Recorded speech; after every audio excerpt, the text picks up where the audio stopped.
The Happiest Man on Earth by Eddie Jaku।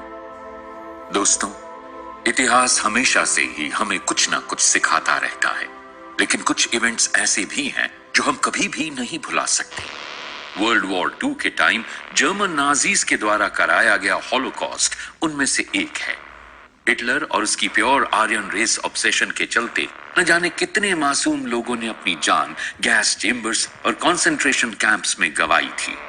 इसी dark chapter को revisit करने के लिए आज हम आपके लिए लाए हैं एडी जाकू की किताब the happiest man on earth, जिससे हमें पता लगता है कि कैसे एडी, जो खुद एक हॉलोकॉस्ट सर्वाइवर थे, उन्होंने क्या क्या एक्सपीरियंस किया और कैसे वो वहां से जिंदा निकल पाए। इस दिल बात साल 1933 की है।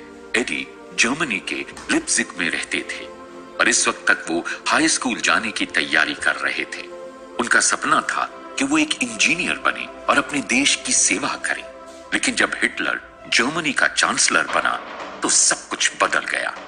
हम सब जानते हैं कि आने वाले सालों में कैसे एथनिक क्लेंजिंग और फासिज्म ने यूरोप को पूरी तरह से बर्बाद किया, लेकिन इस वक्त तक ये ख्याल एडी के मन में नहीं आया था। वो खुद को जू समझने से पहले एक प्राउड जर्मन मानते थे। एडी के पिता ने पहले वर्ल्ड वॉर में वेपन्स मैन्युफैक्चर करने में हेल्प की थी और वो काफी पेट्रियोटिक थे, लेकिन जब हिटलर ने अपना आतंक शुरू किया तो जू होना उनकी जिंदगी का डिफाइनिंग फैक्टर बन गया। लिप्जिग के शहर में जूस ने काफी प्रिविलेजेस एंजॉय की थी, लेकिन जब हिटलर आया तो सब कुछ बदल गया। इसके इम्पैक्ट्स धीरे धीरे एडी के परिवार को भी झेलने पड़े। इसमें सबसे पहला रिजल्ट था कि एडी को स्कूल अटेंड करने की परमिशन नहीं थी। एडी के पिता जानते थे कि अपने बेटे के भविष्य के लिए उन्हें जल्द ही कुछ करना होगा, इसलिए उन्होंने डिसाइड किया कि एडी को अपना परिवार छोड़ना होगा और एक बिल्कुल नई पहचान अपनानी होगी। क्या आप सोच सकते हैं कि एक छोटा बच्चा जो लगभग 13 साल का था और स्कूल जाने की तैयारी में था, उसे अचानक से अपनी जान बचाने के लिए किसी और जगह पर जाना पड़े और अपनी पुरानी जिंदगी को बिल्कुल ही पीछे छोड़ना पड़े। देश का पोलराइजेशन मौत का खेल बनता है। अब तक आप समझ गए होंगे कि उस टाइम के जर्मनी में जूस के लिए रहना कैसा होगा। वो अपने ही देश में सेकंड क्लास सिटीजन्स की तरह जी रहे थे। ऐसे में एडी के लिए एक अच्छी एजुकेशन का रास्ता किसी और पहचान के साथ ही पॉसिबल था। एडी के पिता ने उनके लिए फेक आइडेंटिटी पेपर्स बनवाए, जिसमें उनकी पहचान वॉल्टर श्लाइफ नाम के एक ऑर्फन की थी। इसकी वजह से उन्हें दुनिया की बेस्ट एजुकेशन पाने का मौका मिला, लेकिन इसका एक बड़ा प्राइस था। उन्हें अपने होम टाउन से दूर रहना पड़ रहा था और उनकी असली पहचान उनकी मौत का कारण बन सकती थी। इसका रिजल्ट ये था कि एडी अपने परिवार से अगले कुछ साल तक नहीं मिल पाए। उन्होंने अपनी ग्रेजुएशन अपने पेरेंट्स के बिना ही पास की और इसकी वजह से उन्हें अकेलापन और आइसोलेशन महसूस होने लगा। जब वो ग्रेजुएट हुए तो उन्होंने डिसाइड किया कि वो अपने पेरेंट्स की 20वीं सालगिरह पर उन्हें विजिट कर उन्हें सरप्राइज करेंगे। उन्हें अपने पेरेंट्स को देखे हुए इतना टाइम हो चुका था और वो ये रिस्क लेने के लिए तैयार थे, लेकिन जैसा कि किस्मत में लिखा था, ये उनकी लाइफ का सबसे खराब फैसला था। एडी अपने घर रात के बीच में ही वापस आए, लेकिन उन्हें ये नहीं पता था कि इस वक्त तक उनका परिवार हाइडिंग में चला गया था। एडी ने नॉर्मल शेड्यूल फॉलो करते हुए अपने बेड में नींद पूरी की, लेकिन ये नींद ज्यादा देर तक नहीं टिकी। रात के बीच में ही नाजी सोल्जर्स उनके दरवाजे जूस की खोज में आए और एडी को वहां पाकर उन्हें बहुत मारा, इतना कि एडी का पायजामा खून से लाल हो गया था। इसके बाद उन्होंने एडी का घर बर्बाद किया और उसे पूरी तरह से तोड़ दिया।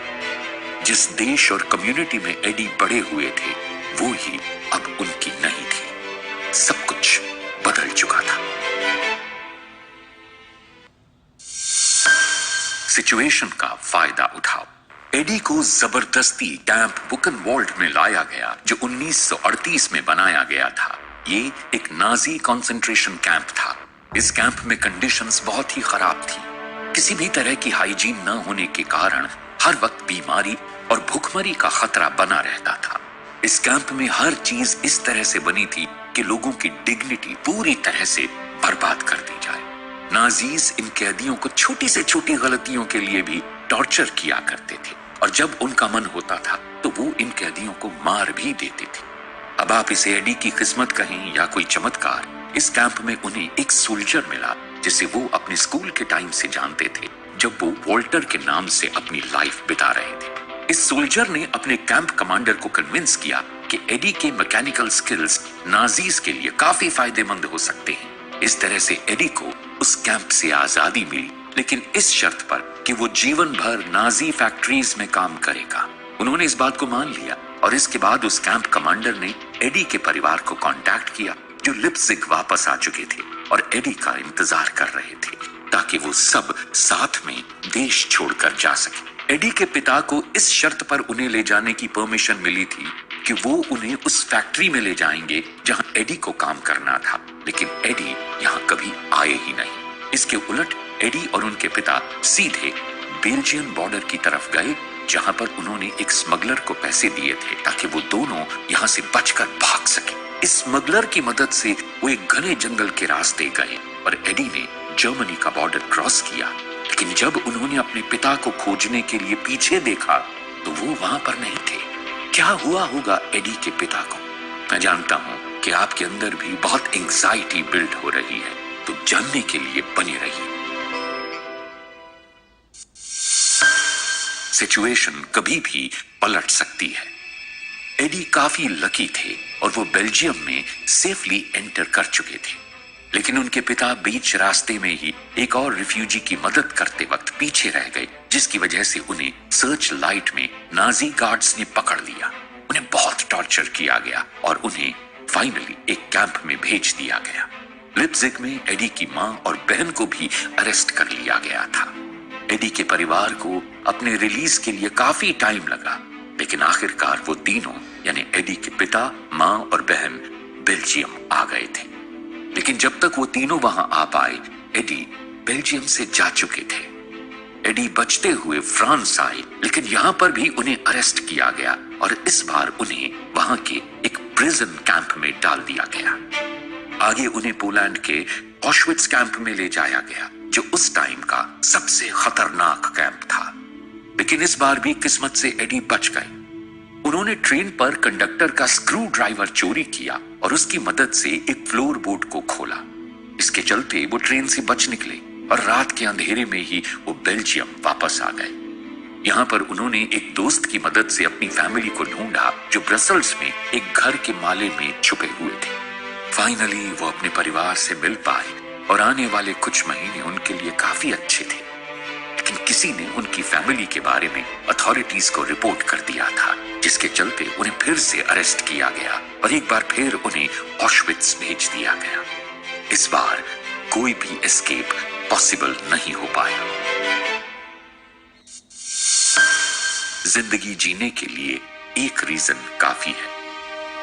इस बार एडी की किस्मत ने उनका साथ नहीं दिया। ऑशविट्ज जाने वाली ट्रेन इतनी ज्यादा पैक्ड थी कि लोगों को ठीक से बैठने या खड़े होने की भी जगह नसीब नहीं हुई थी। एक ही कैरेज में 150 लोगों को ले जाया जा रहा था। इसमें आदमी, औरतें, बच्चे सब शामिल थे। ज्यादातर लोग इस सफर में ही मर गए थे। कैंप में आकर बचे हुए लोगों को 2 ग्रुप्स में डिवाइड किया गया। एडी जैसे फिट और जवान लोगों को लेबर कैंप भेजा गया, जबकि बूढ़े और बच्चों को गैस चेंबर में भेजकर उन्हें मार दिया गया। यहीं पर एडी ने अपने पिता और अपनी मां को आखिरी बार देखा था, जिसके बाद उन्हें भी मार दिया गया। ऑशविट्ज दुनिया में नर्क के जैसा था। यहाँ कंडीशंस ऐसी थीं कि एडी को यह भी नहीं पता था कि वो रात के बाद सुबह सूरज का चेहरा देख पाएंगे या नहीं। इस बुरे वक्त में एडी केवल अपनी बहन हेनी के सहारे हिम्मत बनाए हुए थे, जो कैंप के एक दूसरे पार्ट में जिंदा थी। किस्मत से एडी के बेस्ट फ्रेंड कर्ट भी जिंदा थे, जो हर बार अपने दोस्त के साथ एक ही जगह फंस जाते थे। कर्ट और एडी ने एक दूसरे का ख्याल रखा और वो अक्सर खाना और कपड़े शेयर किया करते थे। इस सबसे जरूरी ये था कि वो एक दूसरे को इमोशनल सपोर्ट प्रोवाइड करते थे, जो इस सिचुएशन में सबसे जरूरी था। एक ऐसी जगह जहां इंसानियत को तबाह किया जा रहा था। कर्ट जैसे दोस्त की वजह से एडी जिंदा रह पा रहे थे। नई शुरुआत के रास्ते ढूंढो। 18 जनवरी 1945 को ऑशविट्ज कमांडर्स ने वहां के कैंप को खाली करने का फैसला किया। ईस्टर्न फ्रंट से रशियन आर्मी उनकी तरफ तेजी से बढ़ रही थी और इस समय तक जर्मनी का युद्ध में बहुत बुरा हाल हो चुका था। इसके चलते नाजीज ये नहीं चाहते थे कि उनकी बर्बरता के बारे में किसी और को पता चले और इसीलिए वो इन कैंप्स के सबूतों को पूरी तरह से मिटाना चाहते थे। एडी और बाकी सारे प्रिजनर्स को पतली यूनिफॉर्म्स में बर्फ के रास्ते पर वहां से निकाला जा रहा था और जो भी इंसान चलने में देरी करता उसको तुरंत गोली मार दी जाती। वहां पर खाने और पीने की भी कोई भी सुविधा नहीं थी, लेकिन फिर भी एडी ने हिम्मत कर चलना जारी रखा। लेकिन इस बार कर्ट को ज्यादा मुश्किल हो रही थी और उनकी सेहत काफी खराब हो चुकी थी। कुछ देर बाद पूरा ग्रुप एक बिल्डिंग में पहुंचा जहां पर उन्हें रात बितानी थी। इस वक्त तक कर्ट इतना थक चुके थे कि उनका आगे बढ़ना इम्पॉसिबल था। एडी अपने दोस्त को मरते देखना अफोर्ड नहीं कर सकते थे, इसलिए ही उन्होंने एक बाथरूम की सीलिंग में एक छुपने की जगह बनाई। कर्ट उसमें चढ़ गए और एडी ने इस स्पॉट को एक लकड़ी के टुकड़े से छुपा दिया। इस तरह से कर्ट के पास बचने का एक छोटा सा मौका सामने आया। यहां से एडी और बाकी प्रिजनर्स आगे बढ़े, जिसके बाद वो फाइनली एक ट्रेन पर आए। पहले वो बुकनवॉल्ड गए और फिर वहां से एक छोटे कैंप में जहां रहने की सिचुएशन थोड़ी बेहतर थी। कुछ महीनों के बाद उस जगह को भी इवैक्यूएट किया गया।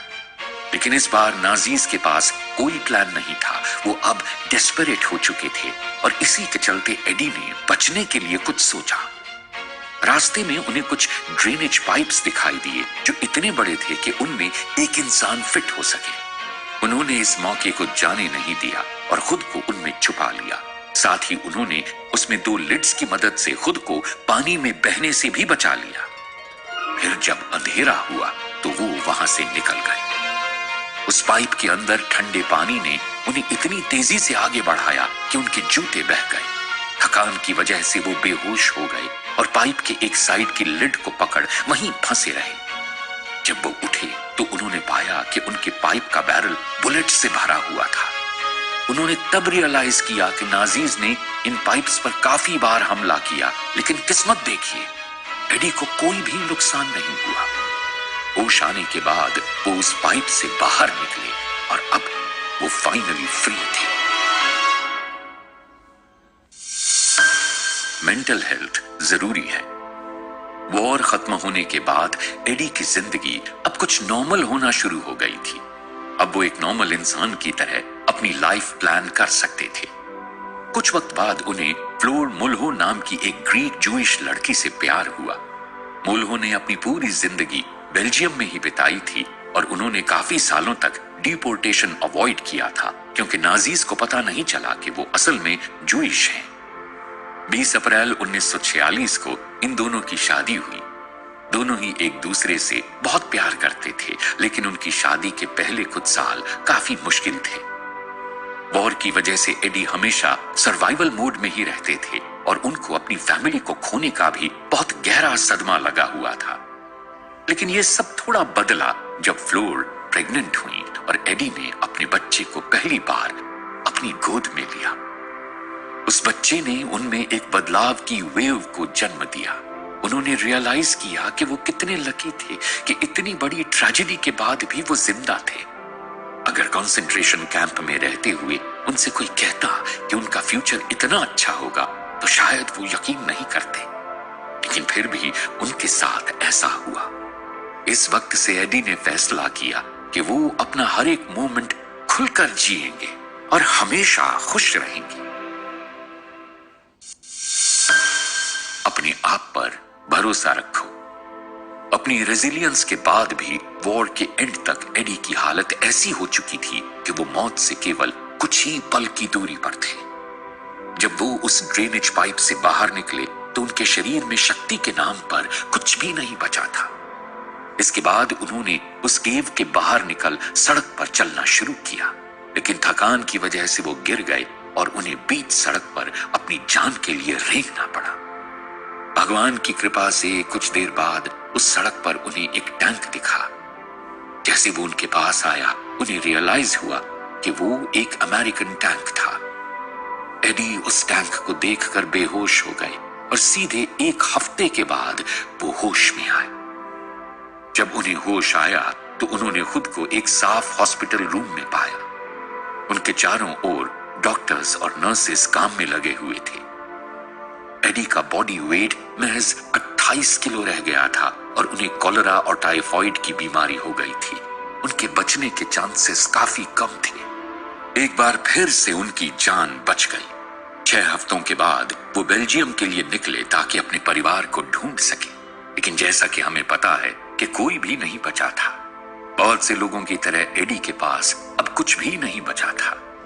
एक दिन उनकी मुलाकात उसी दोस्त से हुई जिसे कुछ महीनों पहले उन्होंने बचाया था।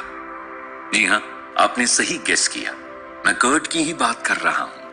उन्हें उस बाथरूम से रशियन सोल्जर्स ने रेस्क्यू कर लिया था।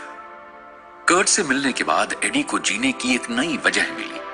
उन्होंने साथ में काम शुरू किया और एक अपार्टमेंट में रहने लगे। किस्मत से एडी को अपनी बहन हेनी भी मिल गई, जो उस कैंप से जिंदा बच निकली थी। उनकी बहन भी उनके साथ ही रहने लगी और तीनों ने साथ में मिलकर अपनी जिंदगी की एक नई शुरुआत की। हिस्ट्री से सीखो और सिखाओ। एडी और फ्लोर ने मार्च 1950 में डिसाइड किया कि वो सिडनी, ऑस्ट्रेलिया में एक नई शुरुआत करेंगे। ऑस्ट्रेलिया में एडी की लाइफ यूरोप के कंपैरिजन में जन्नत के बराबर थी। उन्हें वहां मेडिकल इक्विपमेंट बनाने की एक जॉब मिली, जिसके चलते उन्होंने एक नया घर भी खरीदा और वो वहीं सेटल हो गए। वहां उन्हें सच में फ्रीडम का एहसास हुआ। काफी सालों तक एडी ने अपने बच्चों को अपने पास्ट के बारे में कुछ नहीं बताया था, ताकि उन लोगों पर इन बुरी मेमोरीज का कोई असर ना पड़े। लेकिन एक स्टेज के बाद उन्हें महसूस हुआ कि ये उनकी मॉरल रिस्पॉन्सिबिलिटी है कि वो अपने बच्चों को अपने एक्सपीरियंसेस के बारे में इन्फॉर्म करें। कुछ समय बाद प्रोपेगेंडा के तौर पर ऐसे भी लोग आने लगे जो ऐसा दावा करते थे कि हॉलोकॉस्ट असल में कभी हुआ ही नहीं। इन चीजों को एड्रेस करने के लिए एडी आगे आए और उन्होंने ऑशविट्स में होने वाले हॉरर्स को दुनिया के सामने रखा। एडी हमेशा फासिज्म से होने वाले नुकसान और खतरे से दुनिया को सचेत करते रहे। साथ ही साथ उन्होंने उन वॉर सर्वाइवल स्ट्रैटेजीज के बारे में भी इन्फो शेयर की और वॉर के बाद उस डिसीजन को भी, जिसके बाद उन्होंने the happiest man on earth बनने का फैसला लिया। 2020 में एडी ने अपना 100वां बर्थडे सेलिब्रेट किया और अपनी 75th मैरिज एनिवर्सरी भी। उनकी एनिवर्सरी डेट 20 अप्रैल हिटलर का बर्थडे है, लेकिन वो तो कब का मर चुका है। पर एडी का प्यार आज भी जिंदा है। एडी जाकू की लाइफ को सुनकर आप समझ गए होंगे कि हैप्पीनेस और होप एक चॉइस है। लाइफ में सिचुएशन कितनी भी खराब हो जाए, लेकिन अगर आप में जीने की इच्छा